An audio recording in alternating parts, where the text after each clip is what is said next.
আজকে পশ্চিমবঙ্গের ভোট গণনা প্রায় শেষ হতে চলেছে। 200-র বেশি পার করে হয়েছে বিজেপি। তা আমি আগত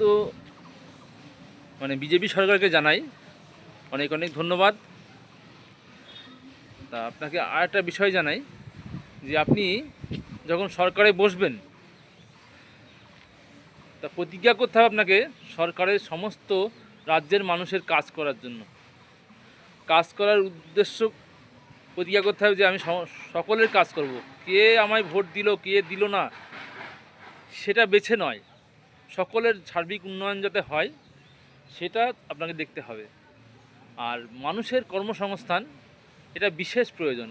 আজকে পশ্চিমবঙ্গে কর্মসংস্থান নেই, কোনো কারখানা নেই, কোনো ইন্ডাস্ট্রি নেই। তা আমাদের পশ্চিমবঙ্গে এরকম বড় বড় ইন্ডাস্ট্রির প্রয়োজন, যেখানে আমাদের পশ্চিমবঙ্গের মানুষ বাইরে যায় কাজ করতে। পশ্চিমবঙ্গের বাইরে, আগে পশ্চিমবঙ্গের বাইরে থেকে লোক পশ্চিমবঙ্গে আসতো, এখন উল্টো হয়ে গেছে, এখন বাইরে যায় পশ্চিমবঙ্গের মানুষ কাজ করতে। তা আমি মুখ্যমন্ত্রীর কাছে এইটুকুই জানাই যে এই কর্মসংস্থান করতে হবে আর শিক্ষা ব্যবস্থাকে ভালো করতে হবে। শিক্ষার যা হাল হয়েছে এই বিগত কয়েক বছরে সেটা আর ভাষায় প্রকাশ করা যায় না। সে অনেক কথা, সে কথা নয় পরেই বলবো।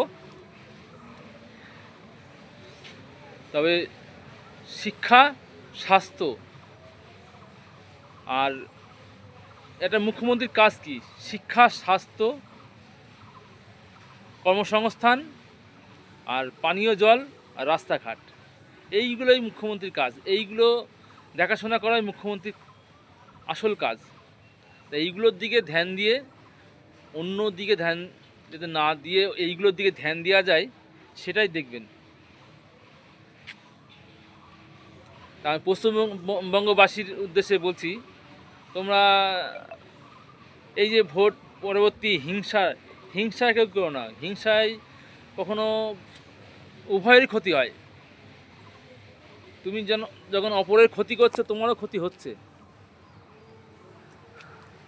তো হিংসা না করে যাতে সবাই মিলেমিশে থেকে শান্তিতে বসবাস করা যায় সেইটার দিকে নজর দিতে হবে। তৃণমূলের মতো হলে পরে তো তৃণমূলই হয়ে গেলাম, তৃণমূলের মতো না হয়ে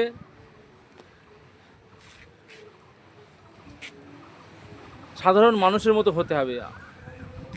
ওইভাবে দেখলে হবে না। ওরাও